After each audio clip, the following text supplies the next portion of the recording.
байна. За энэ улсад албан тусаар ажиллаж амьдарч байгаа солонгос хүнтэй гэр бүл болсон иргэдгээд нийтдээ 30 гаруй мянган хүн байна гэдэг тооцоо өгд юм байна.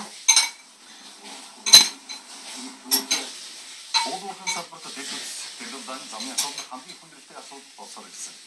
Тэгвэл энэ асуудлыг шийдэх процессын гэрэл өнөөдөр гариг үзүүлсэн.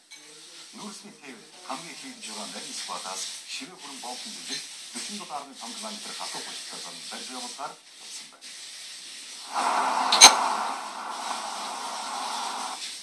Нарийн спат тэвэр хүрэн чимхээ хатуу уучлалтай автсан байх концессийн гэрээнд концессийн тухай хуулийн дагуу байгуулагдаж байгаа 2 дахь гэрээ нь орж байна. Харин гүйцэтгэгчдийн замыг 2 жилийн хугацаанд барьж байгуулан ашиглалтанд оруулсны дараа төр өөрийн мэдэлд үн төлбөргүйгээр шилжүүлэн авах юм.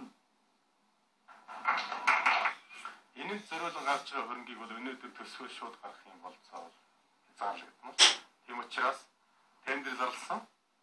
Тендерт олон оролцогч орж ирсэн. Тэрэн дотроос хамгийн шинжилгээ үндэслэл төсөл хамгийн найдвартай хэрэгжих юм санал болсон энэ компани ялаад тэгээд гараад иржээ.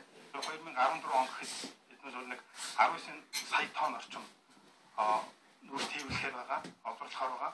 Тэгэхээр